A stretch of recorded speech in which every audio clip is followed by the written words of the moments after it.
President Robert Mugabe's exit is like a dream cooked up in the collective mind of thousands of Zimbabweans who have known only one leader since their independence in 1980. His pictures hanging in public offices symbolized his omnipresence. And at an old age, some of his cynical supporters believed he was immortal. Yet by the barrel of the gun Mugabe used to intimidate his opponents, the army used the same weapon to test the grip of the world's oldest leader at the age of 93 on power.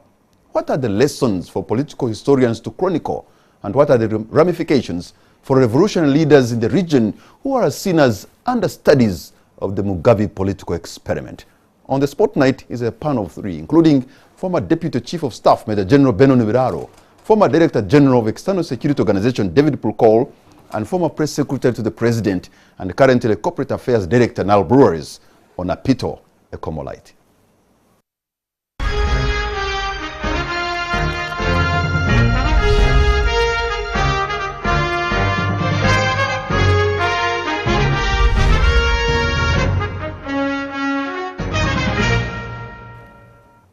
Gentlemen, welcome to the show and thank you for honoring our invitation to come and discuss this important subject on our continent today. Let me begin with you, David Pulkol. Is it the end of an era and the beginning of another in Zimbabwe?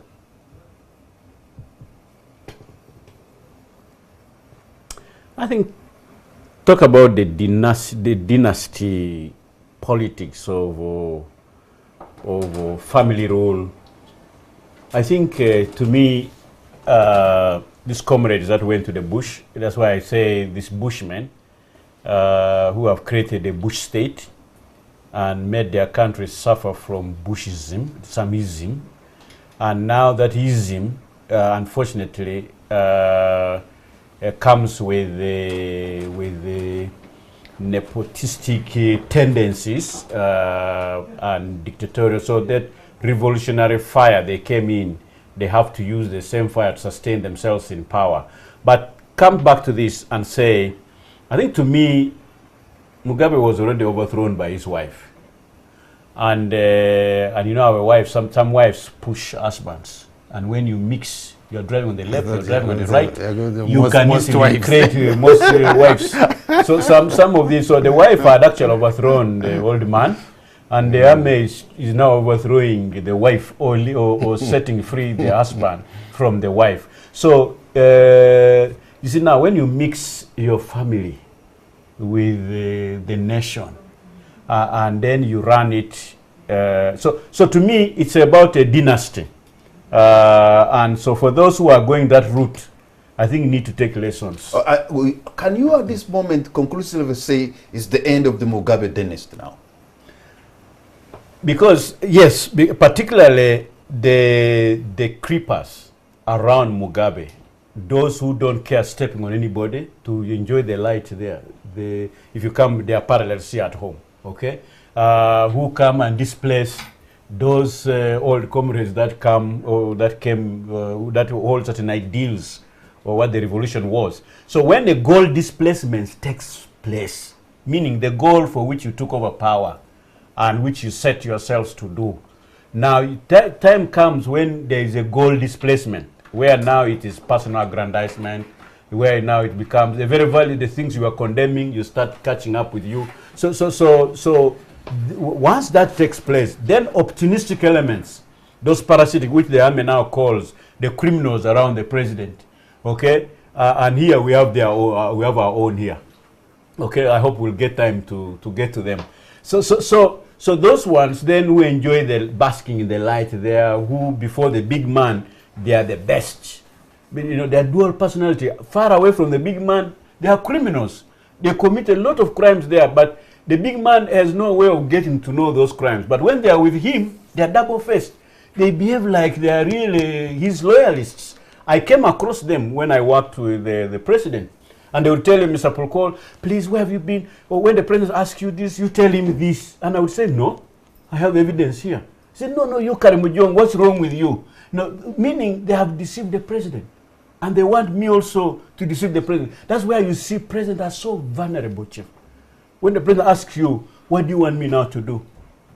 You know? So you have to be very careful what you tell the president. when you're weighing with him options. So there are those who have gotten around, including those who kneel before the president and say, please, you beggars, and stay. Even in this age limit thing, there are those who know that once Museveni goes, there's nothing called NRM party. It's their best card. But for how long are they going to hold on to him? So even to Mugabe, there are those who saw that they are hanging there, not because they love Mugabe, but because they love themselves. Because if somebody else comes new, nobody will appoint them to those positions. Okay. So it is to their best interest, personal interest, that they keep him there. So it is that group of creepers, creeping stems. Okay. Onapito, is this what we are reading, what we're hearing from Zimbabwe in Harare? Is this a coup? Because, or have they actually deposed Grace Mugabe? Some people in Zimbabwe want to call I think the Grace latest Gucci. news is that there is still some kind of negotiation to decide how Robert Mugabe leaves the scene. But of course, what was seen today in the pictures is not what you see of a normal Mugabe would be in control. Forget about just the military being in the streets. Ordinarily, you'd always see Mugabe over the last few years surrounded by crowds with a lot of singing, revolutionary uniforms. Today you saw him, a truly old man sunken in the chair and in a room, and he could afford a smile to his credit, but clearly he's now a man in a room. He's no longer out. He's old self. So even just the optics alone show that he's not in control. And of course the nation has not heard from him. Is now in a room. The moment the president is just in a room and the soldiers are out on the street, you can use whatever semantics, but he's not in control. Major General Biraro, if you can maybe give us a context here. What could be going on in the minds of the commanders now? Because you're a general and you're sort of putting your commander-in-chief under house arrest, and yet the AU and you are even saying you have not taken over. I mean, what is going on now? No, the coup, what goes on in their minds is that was done like a month ago. Because we know the military, we know the security forces. To come to that agreement, to say this is the direction to take, I can see took some time. And just as before, General, before you elaborate, yes. Just last week I was speaking with these two Zimbabweans, and they were 100% convinced that nothing like this could ever happen. Because according to them, Mugabe ran a system whereby two generals could never talk to each other unless if they use emissaries. So clear as he said. You think this was done much earlier? That was done much earlier.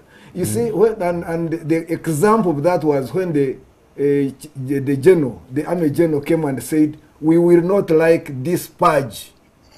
And so in order to say that and sustain it, a day, 2, 3, the coup has already taken place. And the head of PGB is also there. Yes, and the police so and nothing. The one who was there in the fight. Yes, we had only a mama from the youth leader who called it treason. Who has since apologized who has profusely. been apologized. Well, so it took place. They were silent. They knew, they anticipated what, because this was not the first time. Grace Mugabe traveled sometime to Europe, came back, and then caused the dismissal of the former vice president. Just like that. So they prepared. They knew this was coming for Mnangagwa. Now they prepared. And we saw the streets were calm. They didn't need to do anything. Mugabe knew that he was a prisoner now. He was surprised that they didn't take worse action than that. So he was very humble and saying, yes, to say that I'm here and well means I am surprised I am well. Yes. So but General Biraro, yes. Considering a man who is 93 years old, yes. and sometimes we have seen him in public places, even taking a nap amidst all the crowds. Isn't it not also possible that perhaps in some times during the day he's not even aware of what is going on? Most likely, but you see, these guys the army in Zimbabwe has behaved very professionally, very revolutionary. What would it benefit them to scare the or because anything that would scare him, he would pack at 93. So they took it easy. You are still commander-in-chief. Oh, out of his sleep. Am I? Okay. Literally a 93-year-old man. And we've seen him, how he would be moving. And then somebody taps him and say, by the way, you are about to make a speech. Oh, okay. Then he waves. You can see he was like operating by remote control, something like that. So they did it so well that they didn't want his blood on their hands, literally. Okay. Yes. I think let's look at different coups and see what type of coup is this one. This is unique. And some coups... No, this is a coup de grace. Coup de grace. This is a coup de grace. True. This is a coup de grace. Because you see, so we are is it the lower officers who have taken over, like Sergeant Doe, for example? Is it senior officers like Idi Amin at the time who have taken, or Tito Okello, who have taken over, senior officers who are in leadership of the army? And most coups take place without negotiations, without the cooperation of the sitting government. But this one is called pacification.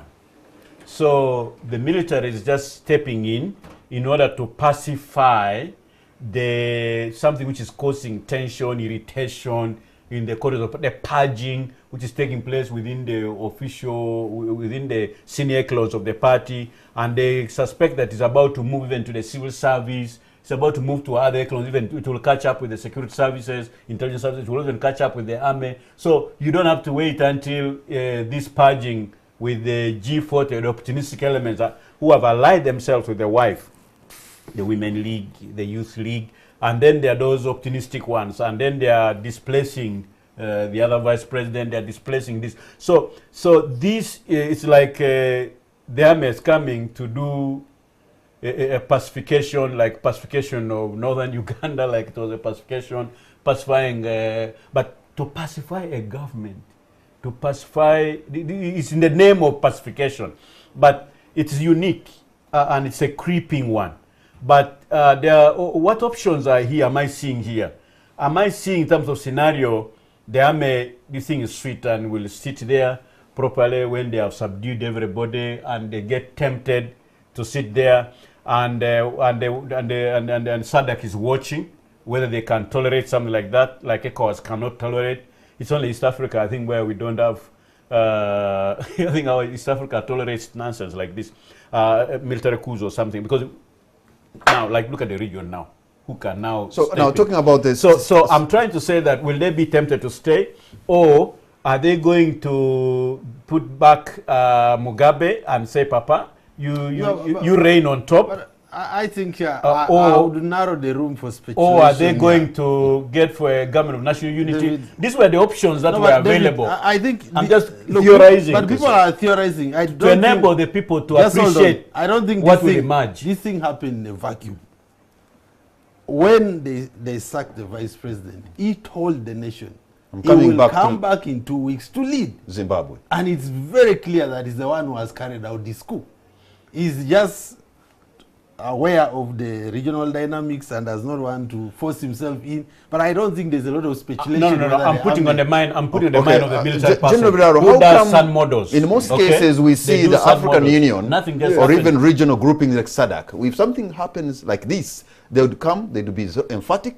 They will tell them, stop it. How come the African Union is quiet in terms of telling the generals what you're doing is not right? First of all, this was an implosion. The party, ZANU-PF, imploded. And they lost control. Who was in charge? The old president is not, the lady has not yet taken power officially. She's still claiming, I am the president, I'm the vice president, I am this and that. She's running around and the army is watching. Then they decide, the security forces decide. They decide on something that everybody in the world would have wished to see some 10 years ago, maybe, the removal of that gentleman. So, the Mzee, they knew his capacity. He was finished. He was being led by this lady. So, and of course they have come out with examples of her lifestyle, buying limousines, doing this, telling the old man to take $1 million to African Union, that kind of senile behavior, really. So these guys see that and say, where is this leading us? The way Mnangagwa went to South Africa, I don't want to say what but it was like going to brief President Zuma. It was like going to brief President Zuma. That what was happening. So President Zuma doesn't want to be part of it and says, okay, and he calls and says, Robert, how are you? Well, I'm here confined, but I am fine. So then we see quick action. We are sending somebody to talk to you. We are sending somebody to talk to this group. This is something hand in glove, really. You can see the process is already done, the steps to be taken. The truth remains that Robert Mugabe is an elected president by the people of Zimbabwe. Let me first make my point here. Yes. One group you need to be listening to carefully are the opposition. There are some white MPs, and also listen to the British. They have such an attachment to Zimbabwe historically, and I think Emerson has negotiated a deal with them. They're almost telling you what is likely to happen. There was an opposition MP, yes, who is a white man. He was saying he's very sure of what is going to happen. Mugabe will resign. Emerson will be put in. They have kind of captured Emerson because they are desperate to get back the land which Mugabe took from them, and they know that economy has a lot of potential. So you really think that if Mnangagwa became president, he will reverse the policies on land in Zimbabwe? I think he's coming to power. He has negotiated with some powers. But that will put him in a conflict, in a collusion course with the Zimbabwean I think the ordinary Zimbabweans were tired of the revolutionary path as it was defined because of the economic misery it has brought. I'm sure they have gone to South Africa, which is being condemned by the revolutionaries as a comprador capitalism and what have you, and they see the difference. So I'm sure, regardless of the fact that Emerson has been to Mugabe, it will not be the same. It will be more like China, where the same communists who are with Mao became capitalists in reality. David, when Ian Smith ruled Rhodesia, now Zimbabwe, at one point he boasted saying that the whites were going to control Zimbabwe or even Africa for 1,000 years. And the people of Zimbabwe were so much tired of him. But now, do you think the old guard, the older people in Zimbabwe, probably now are even thinking about the times of Ian Smith, maybe we're better? Well, around this coup now, or this change of leadership, the former vice president was dismissed. He's being credited for certain economic policies he was beginning to run, and now again inflationary tendencies have set in. And at the moment, the finance minister was dismissed also recently. Now they are relying at the moment on domestic borrowing, selling those treasury bills and so forth, so borrowing from your own banks. But this Mnangagwa now was already making deals with international creditors in terms of injecting more, bringing more investments into Zimbabwe. And I think it is something which is also up his sleeves once he takes over, to turn the local economy around. And that's why they're looking forward to a government of national unity. And is it going to be 3 years? Is it going to be 5 years? The transition. But there were two critical dates which were very important, where the military has moved in. One was 12th to 15th of December. There was going to be a national conference for the ZANU-PF. And that's where the lady was going to be crowned, okay? Effectively, and they were pushing Mzee to appoint 2 vice presidents, okay? And then the other one was, of course, Mzee would be 94 years in February. So there was the elections being planned for mid-year next year. So this move has had to nip this in the bud before this G40 generation 40 consolidates itself. And now trying to go for a more broader base and then go for certain economic reforms. Otherwise, the life is really becoming unbearable. It's just like us here now when you look at the economy is doing. General Biralo, Robert Mugabe is a man who was so revered in Southern Africa because of what he did. He's a liberation hero, an independence hero. He did so many things for the people of Zimbabwe in terms of freeing them and giving them independence in 1980. So this single act of the generals, has it totally destroyed his legacy? No, you can't destroy his legacy overnight. The legacy has two aspects, the positive and negative. Let me start with the negative. The way he dealt with his comrade, Joshua Nkomo. He disagrees with Joshua Nkomo, but he goes home to Matabeleland and devastates the whole place. Using the 5th Brigade. The 5th Brigade. North Korean trend. Yes, he did that ruthlessly. So that one will still go with him into his wherever he will rest. That one. But on the other hand, when pressed somehow politically, he had nothing to show. Then he looked into the old book and said, well, I think taking the land from the whites to give it to the blacks will be something they will remember forever. And he did that. And where it backfired, it did not give them the economic benefits they expected, but psychologically and forever, they regained their land.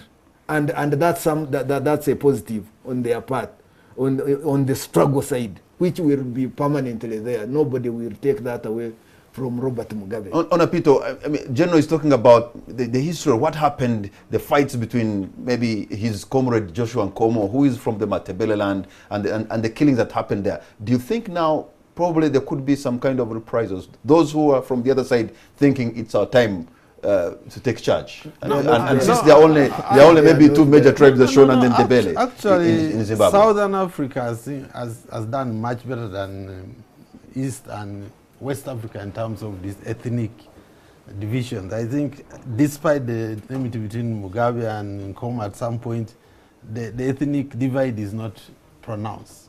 Because I think you don't even hear in the opposition is composed of both people from Mugabe's tribe as well as from Matabeleland, so they don't have that problem, and I don't think it's an issue for them. But you can say that because the Mashonas are 80% of the population, and the other ones are 20%. So that imbalance in terms of was glaring. But the fact that this gentleman disagreed with his comrade, and he goes and... Not only that, I think even there was a guy who was president, the ceremonial president, demonized him, I think said he was gay, he was what? Completely rubbed him. Banana. Rubbed him off the map, you know? Yes. The whole thing, there was another general, the fighter general, who just mysteriously died, and General Tongogara, from the smaller, minute subsection of the Sona called Karanga, that one disappeared. You know, some cleansing was of some sort. So I just wanted to make one comment. The Mugabe I saw today convinced me of a theory I've developed, that leaders like him are both victims, are both villains and victims of their overstay. They actually get addicted. I saw an addict when he was grinning with the army general. When an addict is delusional, you could almost see him still thinking that he has power, you know? And that's the tragedy of human beings. They just become addicted like any other. Those who are addicted to substance, stay in power, stay in any situation. Power is very addictive. Makes you addicted. I can just see an addict. And maybe that house arrest will now make him recover and realize that he's not for psychosocial support. Well, if we were to look into other countries or even in our own, David Pukol, it looks like the President Yoweri Museveni has done something that is smarter. Because when you read about Zimbabwe, you realize that most of those revolutionaries were with him throughout. Up to now, we're still serving. But when you look into, for example, the NRM structure, people served and they were retired long time ago. In fact, in the cabinet now, you can only see probably Rugunda, who was not even active in the bush, and Kahindo Tafiri, and the rest are young people who just came the other day, and perhaps it's sort of rejuvenating itself, and NRM and Uganda is making itself afresh every day. Yeah. And maybe that's a tactic for survival. Well, it has also limits, just like speed limits, just like any other limit you can talk about. Now we were talking about age limit, but there are limits anyway.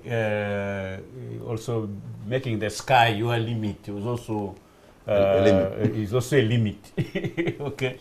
So what am I saying here? I'm saying that I think when I look at President Museveni, the idea that is in touch with his army up to battalion, even below a battalion commander, appointing them brigade commander, division commander. It's not just the army commander or the chief of defense forces who is in charge, and he reads all those messages and so he's really firmly in charge. And if you look at how he has configured Kampala, so you can see the Presidential Guard Brigade and the military police and the regular Uganda police that is in charge of the city. He has taken the military into Masaka, into Bombo, into Kachiri, into Jinja. So if there's any coup, you can see the military coming and you meet them in Katonga or meet them somewhere there. So you can see if somebody's moving troops. And you can see that, so who are they going to battle here? They're going to battle the PGB or Special Forces now, which again under his own son and some relatives around inside there. So when you look at the heavy weaponry in the hands of the PGB and the rest of the PGBization of the army here, if you like, because the moment they become like captain, like a lieutenant colonel, a major, then they are deployed to the rest of the army. So the rest of the army has taken, the rest of PGB has taken over the rest of the army, because who's Mbadi? Who is even the later Ronda, who is Kale Kahura, who is, if you name those, most of the so most of these, who's David Muhozi, most of these have grown through as personal escorts of the first family. So is their loyalty to Uganda first, and then second to the army, and third to the country, or is their loyalty first to the country, then the army as an institution, and then the regime second? So it looks like ours here, loyalty standing on its head. So loyalty is not is first to the individual, and then second to the institution, and third to the country. But I don't. And then you find that parallels. You find that the umbilical cord, because this grew up as a militia of an organization called NRM. It was NRA, which was really a fighting wing. Now, when they took over power, was the umbilical cord cut? Or they have maintained the umbilical cord, and therefore this institution was not properly ceded to the state. So it's still a partisan, particularly at the top there. And so is this what we're seeing from Zimbabwe as well? Okay, in terms of why would the army intervene on matters that are still a national party? Okay, but of course they are reasoning that what affects the ruling party affects the whole country. But if you could see, they used to attend the party meetings. They used to. So comrades are sorting out themselves. And but can Uganda officers of today do this in order to liberate the president from either his own family or from these creepers, okay, who are destroying the country, and who are shitting here, shitting there, and they're really making the old man make mistakes. Very expensive mistakes, elementary mistakes, which could have been avoided. So this is what I see the senior command in Zimbabwe trying to rectify. Otherwise, if you leave the car go down the cliff, all of us, it will be a big accident. So can ours really, at what point will ours do something like this, which does not end up in bloodshed, which even can end up now saying, Papa, you are now the father of the nation. So, and really give him what he needs. He doesn't have to go to exile. He can be honored. You can even pass a law. He cannot be prosecuted. You can give him. You can make sure that he leaves you, because he didn't want to do it because he's power addicted. He's now an addict. So how do you help such a person? Okay. I think at one time you worked with the African Union, and I'm wondering why the African Union seems to be condoning what is happening, and yet the man who's being deposed, who's being tested now, is an elected leader who should be getting support from his colleagues. But no, you are diverting. I thought you wanted the general to explain whether the same thing can happen in Uganda. I still have that question. Yeah, I think let's exhaust that point. Let's exhaust that point. I have it the other way around. You have it wrong. Okay. Let me say I have a way of decapitating some of these things. Let me say this. Let's take the cue from what happened in Kenya. President Moi was aged as well, and he had been in power, and people were like, when is he leaving power? So we saw the army, and he had sorted out the army leadership the way Ndugu Prokor was talking about. So, but we saw this army move smartly. In Kenya? In Kenya. It was the military in Kenya which told President Moi not to stand again. They told him point blank, don't stand again, but they promised him they would take, nobody would take him to The Hague. These days when President Museveni is talking, he has any visitor, the word is ICC. So he would need reassurance. So the army in Kenya did that. It was even better than in Zimbabwe. So he didn't have to stand. He trusted them, he left. These ones, because of the dynamics of the First Lady, have taken that position. In Uganda, if you see, there comes a time. What is the psychology of the Chief of Defense Forces, if I can hazard it? The moment you are made Chief of Defense Forces, you know that a specified role, clear role is command the forces, this and that and that. But there is an implied role. Should the army face a crisis, you are the point man of the nation to take charge. So Muhoozi, whatever his background, General Muhoozi, whatever his background, knows that at his heart, that he would have to do so. To settle something like that in the interest of the nation. You mean David? David Muhoozi, the CDF. The CDF, yeah. Yes, General Muhoozi, the CDF, knows that he would have to take that. But there must be a tipping point. It comes. The tipping point comes. Remember, Ugandans have always, I said, removed their leaders, whoever they are. Yes, either by coup or whatever. We saw the military commission. President Vinaisa comes in, looks at this power group and says, let me start shaking it.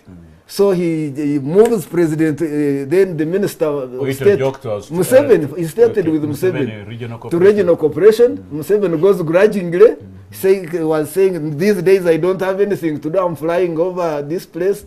Then he touches Oito joke ambassador to Algeria. Ambassador to Algeria. Then the junta, the military commission comes and says, no, stop there. And they depose him. He had gone, crossed the boundary. And I was arrested. Yes, so there is always a time when you cross the boundary, and whether you came with them or whether they put you in power, as they used to say, they say, no, this is the time for the military to come. You have just been quoted, I've seen in social media, General Biraro, that you said today that there could be a Zimbabwe moment for Uganda. That's what he has been saying. This is what I'm saying now. Inevitably, that we are likely to see. There is a tipping point where the military has to say, what do we do? What do we do? So then they take action. It's getting smarter now in Africa. We saw Kenya smartly. Now we have seen Zimbabwe. It can happen in Uganda. So well, no. I didn't know. So I didn't give my view. What I wanted to say is that responsibility is responsibility. So regardless of how General Muhoozi was raised or whatever he did, as Chief of Defense Forces, when a country needs that to stabilize the nation, when they see short of this we are no more as a force, then the army comes in and takes action. Well, I'm tempted to think that tipping point will not come under this president. We may be talking about a future president. I think a lot of President Museveni's opponents have waited for that tipping point.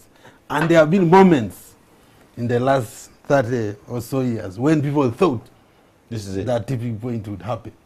But I think President Museveni, right now everyone is tempted to think, look, Mugabe, fate is coming for you.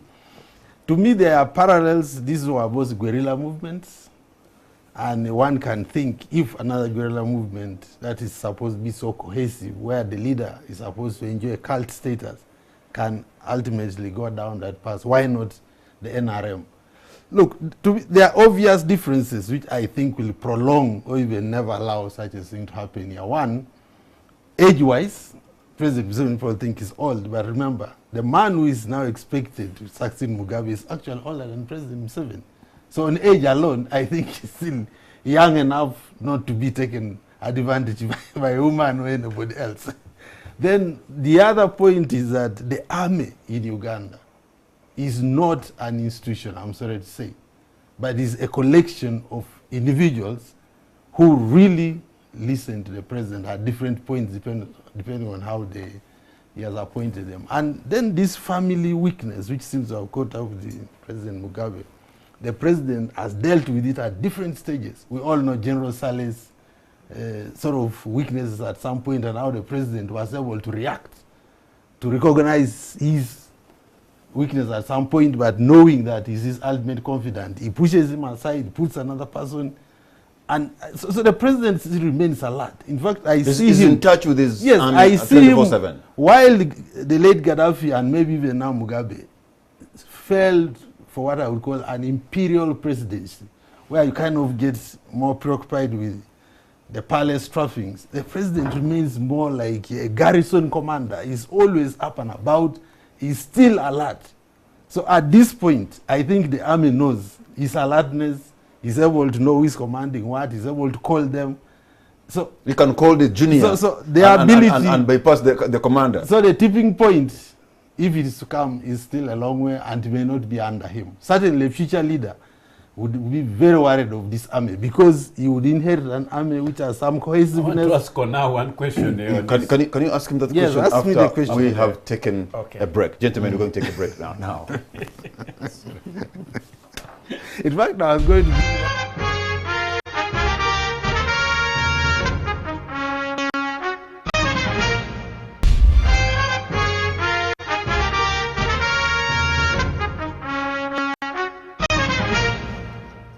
Welcome back. You're watching On the Spot. My name is Patrick Amara. My guest not are General Retired Benon Vidaro, Mr. Onapito Ecomalite, and David Pulkol. We're looking at the events that have been happening in Harare in Zimbabwe, and President Robert Mugabe, who's under house arrest. It's not yet very clear because they have not stated out that there has been a coup, though it looks like a coup anyway. But we saw here, David, at one point there was a man we called the super minister. I mean, the Honorable Mama Mbabazi. When he was, you could say, purged, we never saw what was happening to when Emerson Mnangagwa is purged and Zimbabwe seems to be in chaos. And even before that, we always knew in the early 80s, in the late 90s, in the early 2000s, that Uganda had a number 2 in the name of the late Honorable Elia Kategaya. But even when he moved away, we never saw this kind of thing happening. It comes with time, Chief. Even when we thought Joyce, the lady... Grace Gucci. Okay, even the lady in Zimbabwe was supposed to be the... Grace Mjuru. Was more... Yeah. And so it comes with time. Now, if you look at just for a moment what Uganda has gone through in the last few months, over 2 things. One is the land thing, which the president is so pushing so passionately, and I think miserably failing in my view. And then second is the age limit. Now, those are explosives that you have seen a younger population. The population is becoming younger, and you're beginning to heckle the president. They are beginning to make the president's men and women to run away. Whether you are an Amelia, you are who, it doesn't matter now. And when you see NRM failing to consult openly, to now retreat to consulting inside rooms and not consulting the whole population, consulting just a few in the party, and people begin to take consult in their own homes, in their backyards. it's mentioning something. If you can smell it in the air, you can feel it. But at what point will this president lose control? At what point will the population say enough is enough? If you look at Burkina Faso, those young people that climbed that parliament and set it on fire. Because, you see, the politics of President Museveni now is about groceries.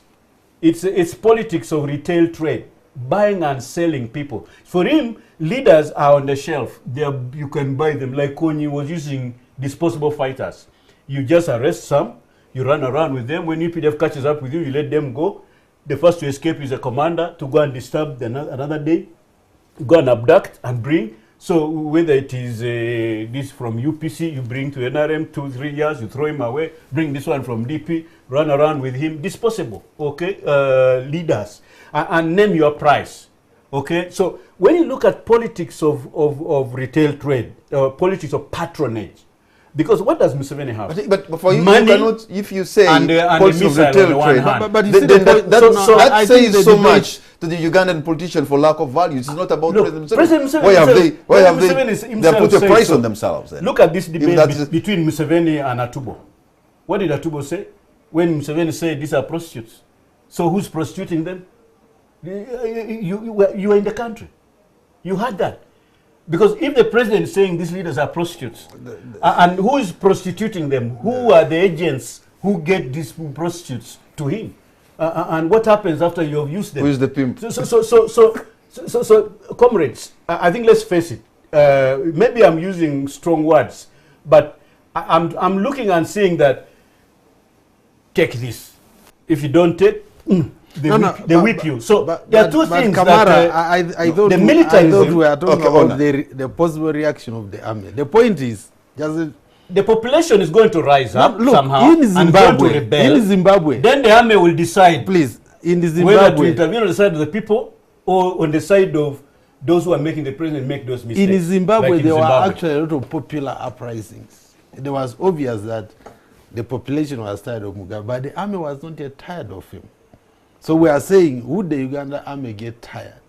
For me, I think, almost going back to the point, I think the way the Ugandan army is structured, the old command that came with the president from the bush, which is the equivalent of what has taken out Mugabe, so to say, People like General Biraro there. is no longer in place. Now you have a younger group that really sees him more as a father, owes a lot to him for giving them a chance in life, and also they are not acting as a unit. They are all having, I mean, the chairman of Mzee has always been Mzee.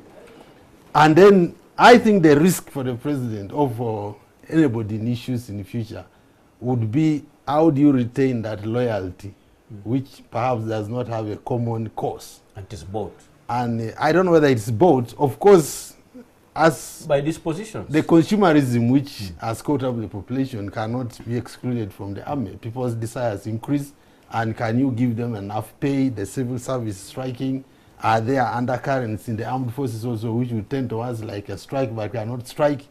They feel happy about pay? Those are the dynamics that could maybe catch up with any leader in a country like General Zimbabwe. Biraro, should what is happening in Zimbabwe scare long-serving leaders in Africa? Of course, it should scare them. Should it scare even because that's the way they have always gone, the so-called revolutionaries. They have been, most of them, started coup leaders. All coup leaders were saved by coups. They didn't, apart from Rawlings on this continent. Do we have another example? Apart from Rawlings. So that's how we have seen it. So statistics tell us that will happen. That will happen to others who do not, like Rawlings, hand over power. Yes. So if you are not willing to hand over power legitimately, then that will happen to you. The army will get to a time. Or subject yourself to an election. Yes, or subject. But if election becomes election, it can become the Kampawari election. Yeah. So What we are saying, we are not trying to put the Zimbabwe. I'm not trying here, my view, to put the Zimbabwe situation to Uganda or to wish it. No. All the time, we pray that the President Museveni, for instance, looks at this population, looks at his party, and says, there are other leaders here. Let me put some other mechanism in place to ensure that there is a smooth handover. This is what Honorable Mshiga was saying recently. Can we see a handover of one president to another to Kororo? Would Museveni consider that? This is what we are praying. We pray those things stop in Zimbabwe and wherever, and then we have a smooth change of government and leadership in this country. Of course, I think they happen. Yes. But if it does not happen, as the day follows night, the only recourse to removing it's all about power. If it is the guns that are keeping you, it works like the clock, the sand clock. At one time you think you have a glass full of sand, it tips, and then you are remaining with no sand at all. So that's what happens even with the military. The patience runs out because the population is dynamic. The demands are dynamic. And especially the need for freedom. You people cannot imagine the awesome power that Gaddafi had. That force. He would come to Uganda, 8 planes remaining hovering in space, land the equipment, and literally take over a country. He would literally take over a country, but we saw it happen, and so this one anybody who does not want to give power freely. Actually, the last time he came for the AU conference, I just wanted to make an observation about what has happened in Zimbabwe is also quite unique because it becomes the first guerrilla movement government to have a sort of coup. And in because capacity. You had Mozambique, it was death which led to succession. Then of course you have Uganda, you have Ethiopia also, death led succession. There has always been debate, minus death, what could happen. So maybe it's quite instructive that in that guerrilla government, there has been no formula for replacing the leader. And I think death has been the main formula. That you had to wait Remind for us, death. was Robert Mugabe like in real command and control of the military, or was more of the political head of the military, as opposed to President Museveni? Because President Museveni, it appears to me that he's a real soldier. Anyway, we don't want to discuss our army, and I think we should not, because then it's the only pillar that we have for stability in our land, and therefore assuring all of us the peace. But it is very important for those who are in charge of the army now to know that there comes a time when they'll have to pay the ultimate price, and where the country depends on them. But the parallels I'm seeing here is, Mobutu and Sons. Mobutu had mastered that once 800,000 people are happy in Congo, their ministers, their ward, their company ward, and so forth, so long as they're happy in the civil service and so forth, the rest of the population can be walloped in poverty or something like that, so long as these ones are happy.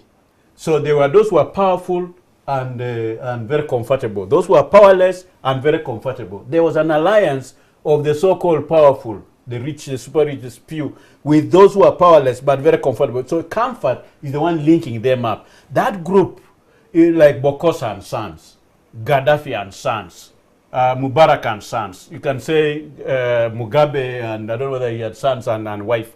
And then you can also say the same of our man here. Okay, so I wish they were even daughters, but most times it is sons. But so when you take that approach, that even in Uganda now here, there are those who are very comfortable, okay, and they have 5 bank accounts. They go to a supermarket, you see them pushing trolleys and trolleys. When you see some of us, we're trying to really squeeze to be able to pay these things. We're all living in the same economy. So, and then what am I seeing? You see these leaders with the authoritarianism and militarism on one hand, meaning the gun and the missile on one hand, and money on the other. And then you have made everybody else poorer, okay? So they have to dance your tune. Even just over this consultation over this age limit. You see people dancing for 1,000, dancing for 2,000, dancing for 5,000. It's such a big thing. So what is Museveni going to bequeath to his son or his wife or whoever he wants to lead the Uganda after him? It's just about the gun and money. That's what I'm seeing him giving. So why is NRM like stuck with him even when he has reached his age? And the constitution says, because they know too well that if we let go that group which is comfortable, because they say, what do you do, Mr. Procol? If we cannot defeat them, you join them. So these involuntary recruits, those ones who put their mouths to the next soup spoon, eh? They time their... So I'm here just to survive. You know, there are those survivalists. And those are the people who are going to bring us problems. Because for them, of their eating habits, their table manners, they have such bad table manners. So when I see the military in Zimbabwe trying to sort out that group, okay, around the president, those ones who are here doing the same thing, they have to learn twice. Because we are here, you can say we are veterans somehow. But at the end of the day, like in the case of Zimbabwe, veterans now with the army join up because they are being purged. And then you ask yourself, is this what this whole thing was about? But this is why I'm asking you, because the veterans who have been with President Museveni for quite some time, there are those who have been purged and who have moved on as normal. In fact, one of them was even called a super minister. It doesn't matter, Chief. Some things are changing in the population. You see, objective conditions on the ground are the ones which are going to lead to that. And it comes with time. But you just don't force them. I've just given you the factors that are sustaining the current regime. I've told you that there's this powerful, comfortable, powerless, comfortable. On this side, I've not told you. There are those who are powerful who have moved here, very uncomfortable with the direction the country is taking. And then there are those who are powerless, the bigger majority of population, and they are very uncomfortable. So there are two possibility for two alliances here, whereby the alliance of the comfortables, life for them is Christmas. But Kamara, I want us to stick to... I think the these are the dynamics in the country. From what we read, from what we hear, the parallels between Zimbabwe and Uganda are there, but they're also not there. Even when you look at the element of purging, we have General Biraro here. There are so many people who have left positions, but have not really gone from riches to rags, so to say. President Museveni has had a way of keeping them viable, at least being able to have daily bread, and often even getting other positions. So he keeps on, you may say, musical chairs, but he does not really purge and humiliate and make them paupers. So, I mean, there are a lot of people who are seen to have fallen, but they have quite not a number fallen. of soldiers, some of them at high ranking. In fact, one of them I think was even a chief of staff on Katebe. But being on Katebe, they have not been retired, but they are not even deployed. What I would wish to see, one, is that we look at the situation in Zimbabwe. Why did it go wrong? When did it go wrong? How could it have been rectified before? And then we say, should that happen to Uganda? We looked at Gaddafi. Why can't we take a Nyerere line? You get some time, you have been a leader, you say, you are not comfortable with multi-party leadership like Nyerere was, and he says, the next phase, I cannot be the only president here, and I am not comfortable in the next phase. I don't like being opposed right at there. Because we know that President Museveni was good when it was NRM only. Movement only. The umbrella politics. The umbrella politics. When it got out of the umbrella, we started getting issues, big issues, problems, and they are increasing. So we get a stage and say, hey, take a cue from your mentor. You have already said this was your mentor. Yes, so take your cue. You've done well, you've done much. You are not God. There are mistakes committed. Don't commit more mistakes. Stop there. Pass on power to other people. And stay there as a father of the nation to advise and work. Yes, if you can. Advise, do that. This is what we are saying. You've done your bit. You are not God. Yes. So don't carry the future, don't carry... President Museveni became president here when we had 14 million people. We have 34 million. That's a bigger burden. Yes. We are told by government that the poverty levels now are rising. What does that tell you? Have you been sleeping? Are you trying to say you are sleeping all this while? I didn't like it when he said, I've got some lessons from this gentleman from Tanzania, Magufuli. He has told me how to fight corruption. Really? And he was telling him that he was Uganda's Nyerere. So maybe really? Is that what we expected from? But for me, I think what has happened in Zimbabwe, just days after I told you, I discussed with some Zimbabweans and they thought it could never happen. Again, just proves the old adage that no army can defeat an idea whose time has come. True. In this case, all the ZANU, PF, the Grace Mugabe supporters, they are now frozen. So maybe Ugandans are simply just pushing an idea whose time has not come. The time for President Museveni not to be president has not come. If it is to come, General, this issue,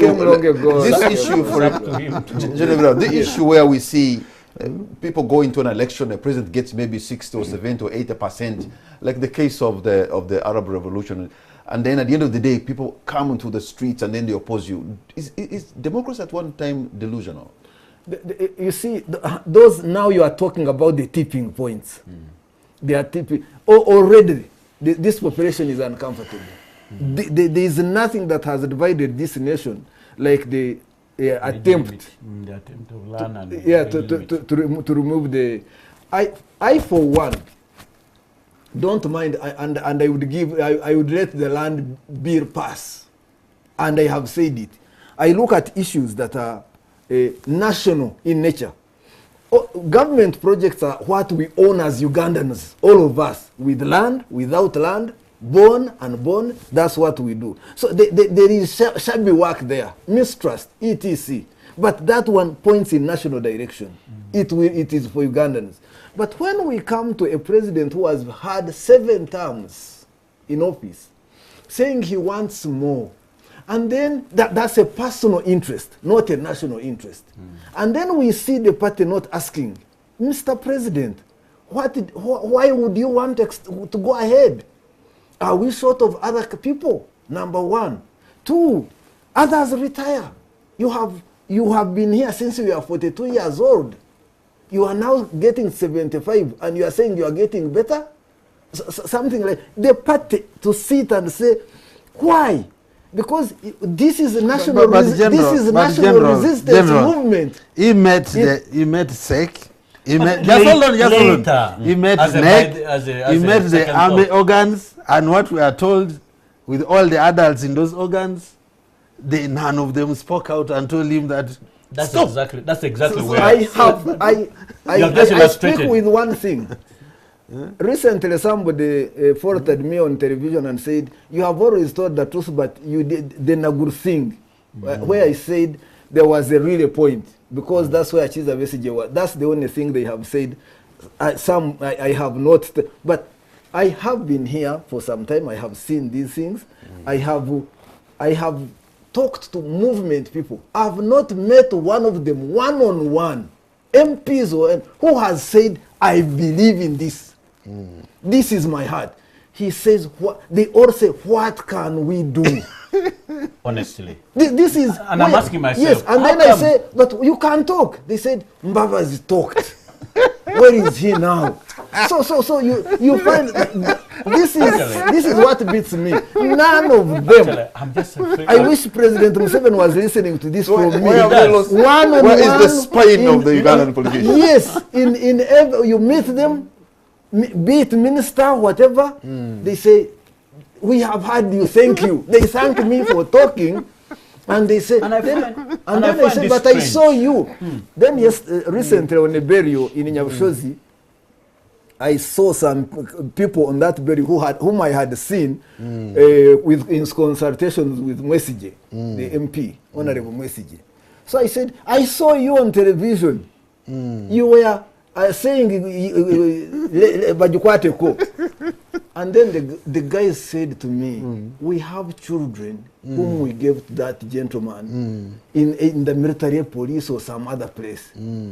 and I'm on camera, they bring the camera. It's not even that they take the camera away and we first talk and we express our views. I'm on camera.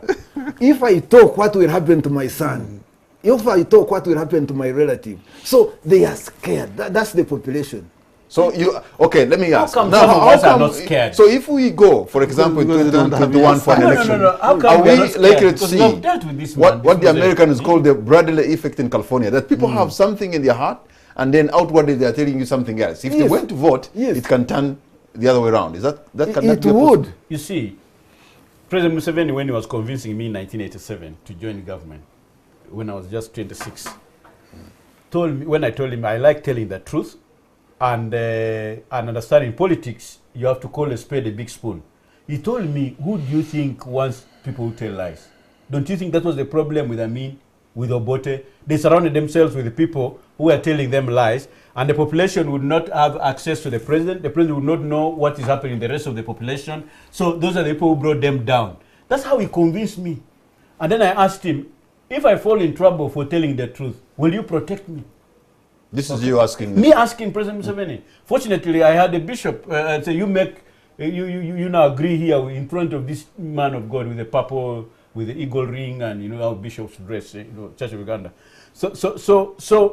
And I think to me, he has kept that promise.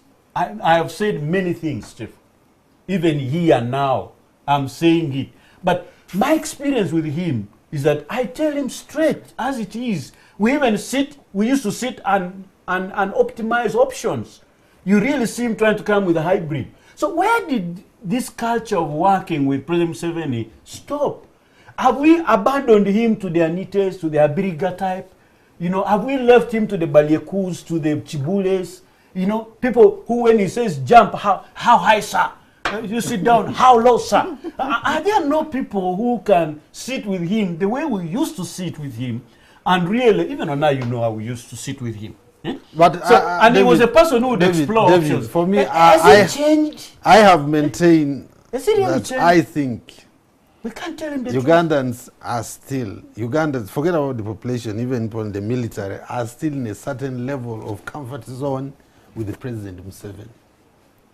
That's why just hold on, in the same country where leaders have fallen after 68 days, after 5 years, after what, he has held on for 30 years. So it means he is still giving critical masses through different mechanisms a certain level of comfort not to do something extraordinary like we have seen in Zimbabwe. And look at Zimbabwe. Of course, it is now believed that the First Lady is the one who tipped the points. Maybe here we still have a First Lady who is not tipping the point.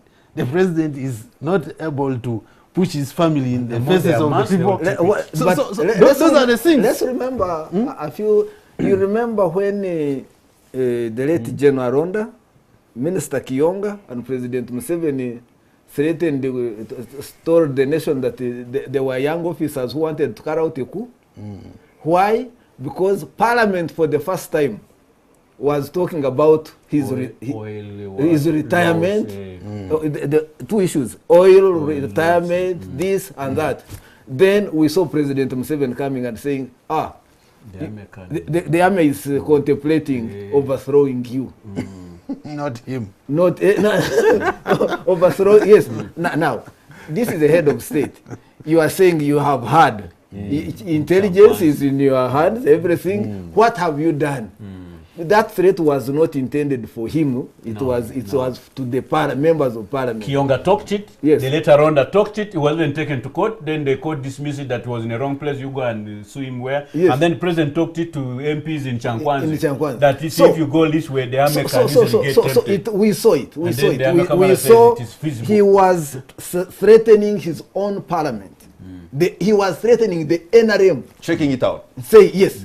So if you tickle him, like Kadaga said, I'm going to hold this over my dead body. Yes. So we failed to see the dead body. Exactly. They should have just held this thing and we see the dead body. So they have come. Those moments have come, but the power base, maybe you can say, has the military. Okay, gentlemen, we are going to take a break, and when we come back, I will be opening the lines so that you two at home can be a part of this discussion. The numbers will be on the screen You can call us and tell us what you think about the Zimbabwe situation and how what could be the ramifications to the rest of Africa. We'll be right back.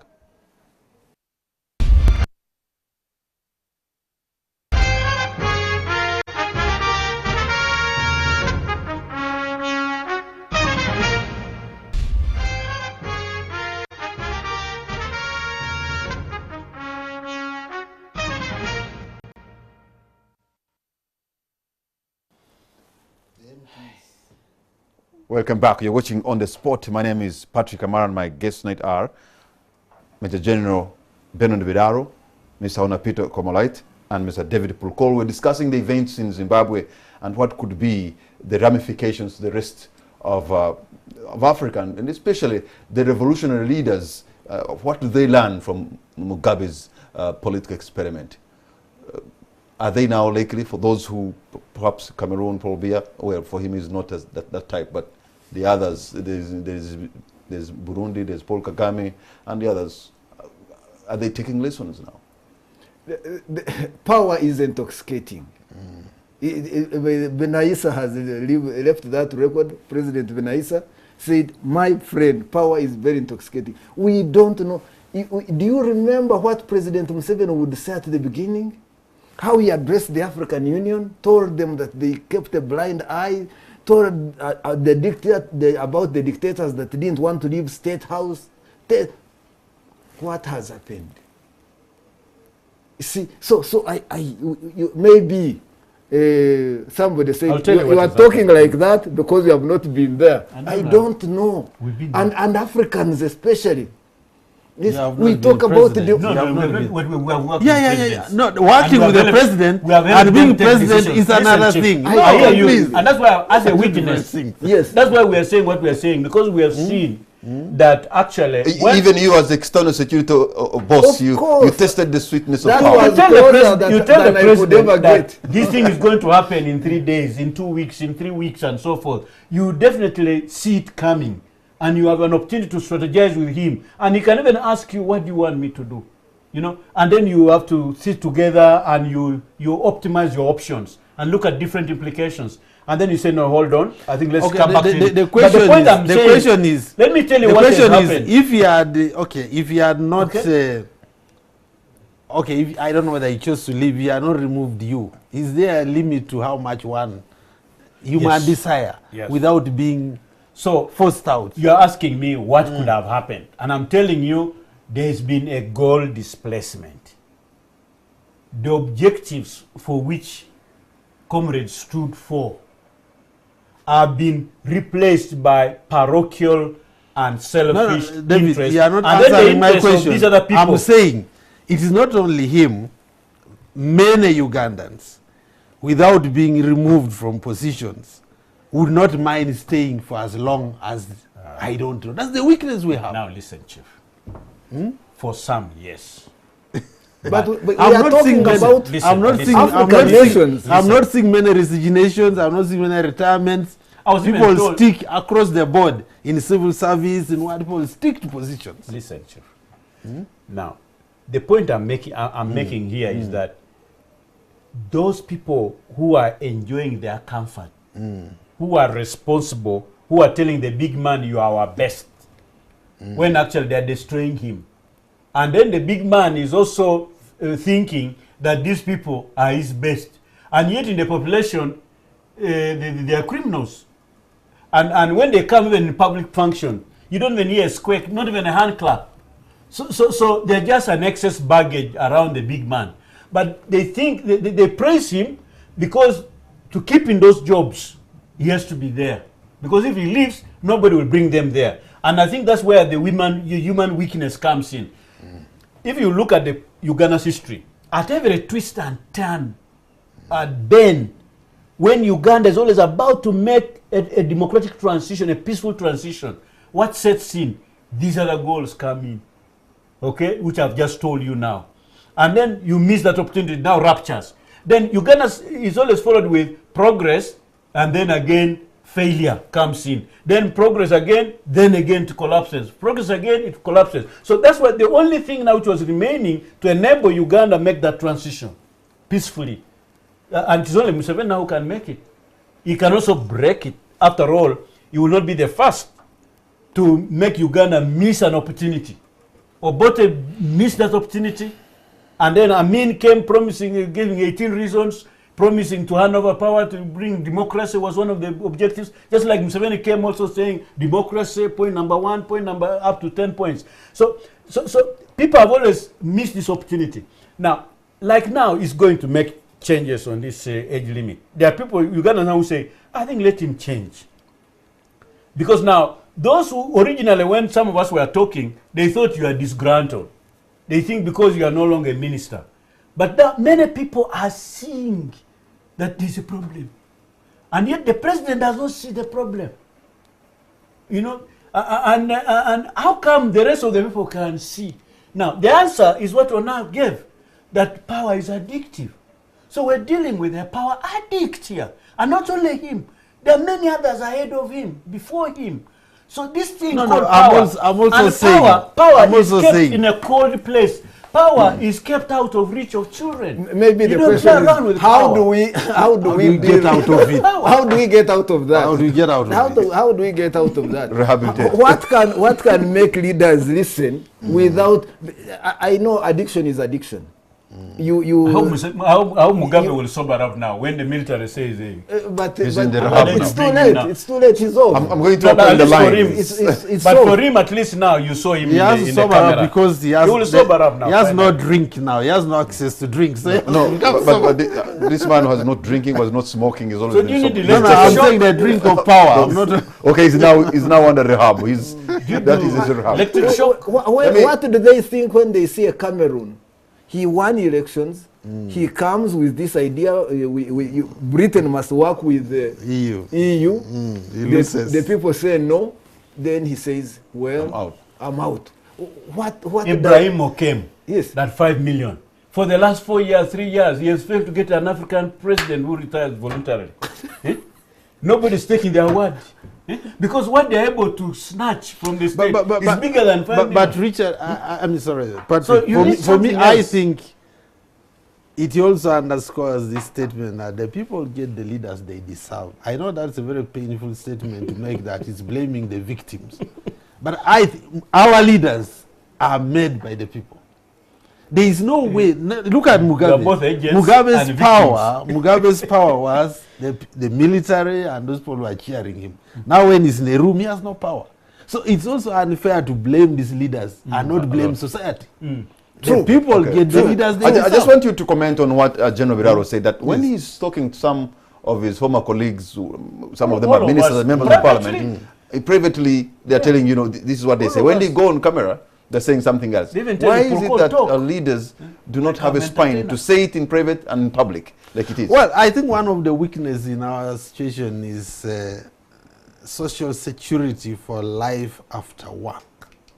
There is a very poor social security system, and people genuinely fear to leave their offices because they have seen others leave offices and become paupers. So I wish only when they are in these offices they could construct a strong social security system that allows you to leave office and not worry about groceries.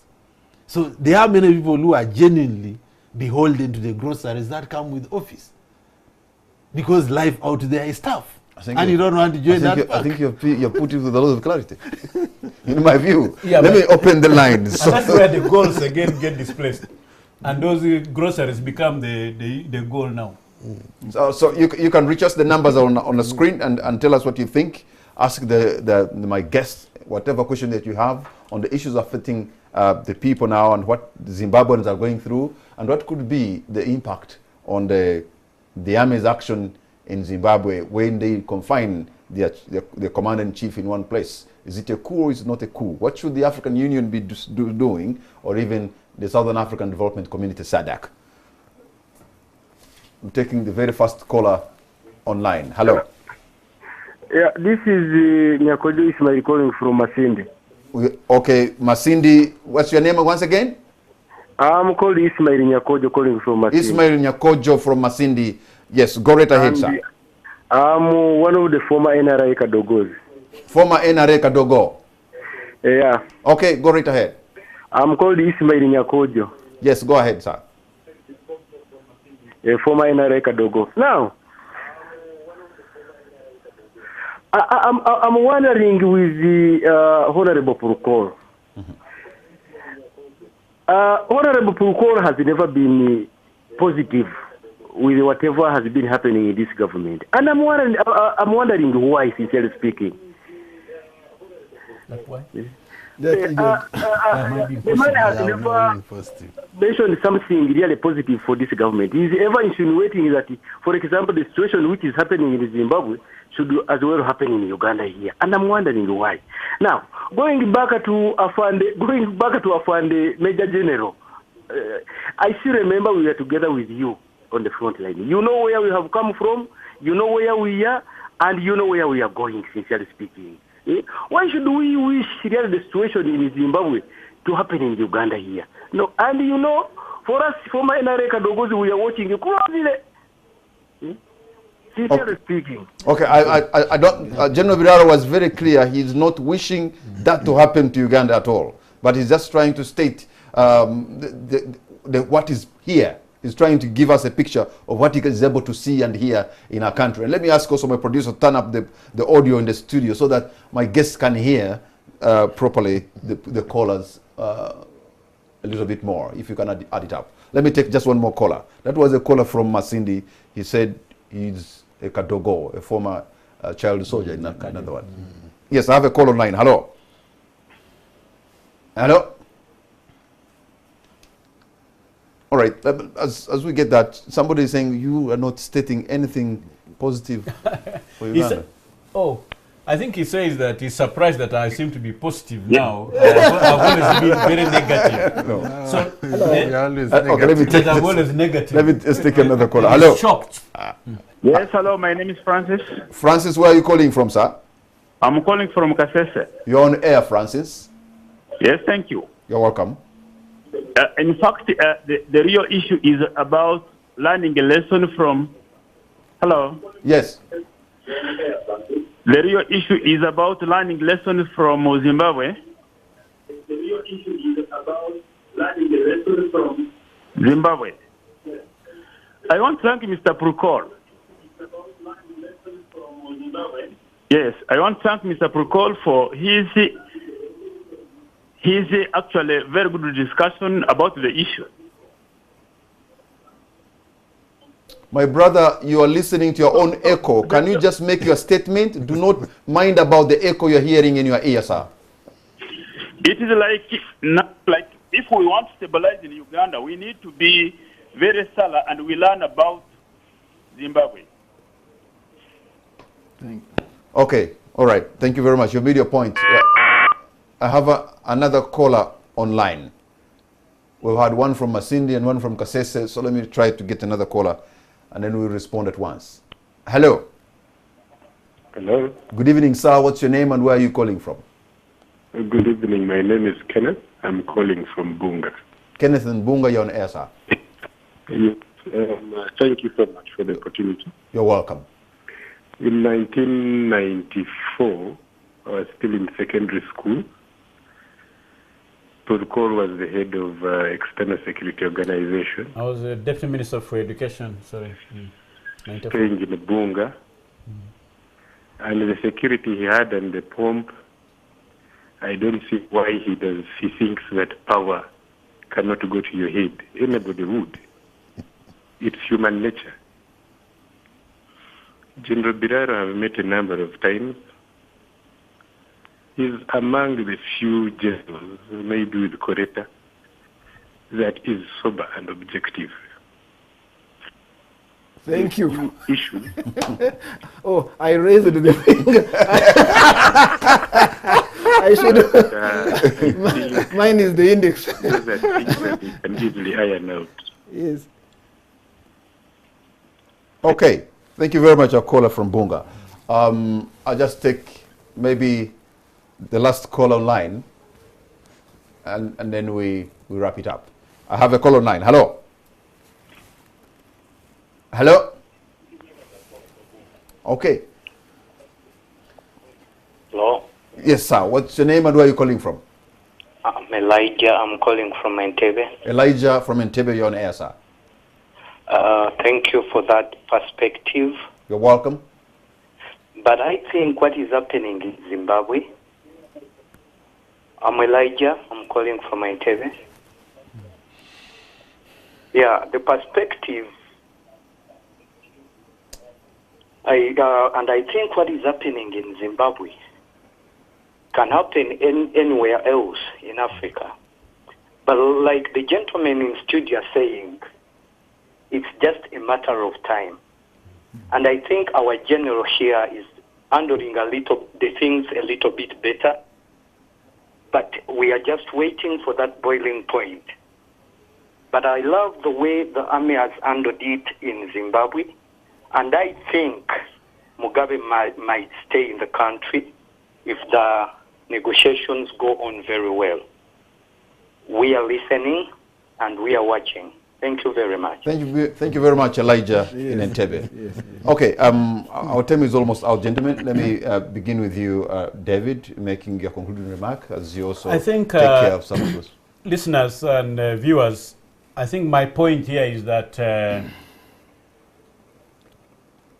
there came a time when President Mugabe was taken over by other interests, which I've called personal selfish interests around him, which coincided with his own and his family's interests, and therefore power being addictive, so they fell in that trap.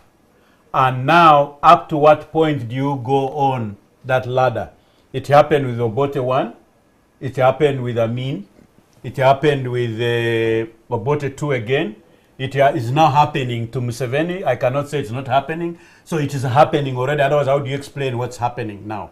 So, and I'm saying that once there is that goal displacement from the country, developing a country, those ideals that you stood for, to now that you can leave doctors to go without, even if it means a strike and let people die, but you have money to give your MPs to change the article.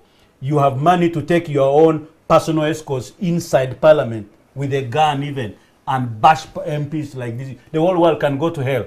But because you are interested in getting that article. So this thing defeats me and say, what goes into a man that he wants to stay in power forever? What goes into a man that he wants to continue imposing his will upon others? What goes into a man? So that kind of intoxication that you have heard from this studio, maybe we need to help such leaders. But in the case of Mugabe, I think his own military is sobering him up. And in a very peaceful, I wish there is no bloodshed. But in other parts of Africa, there is loss. In Uganda, imagine, Obote chased away the Kabaka and did not even want his body to be brought.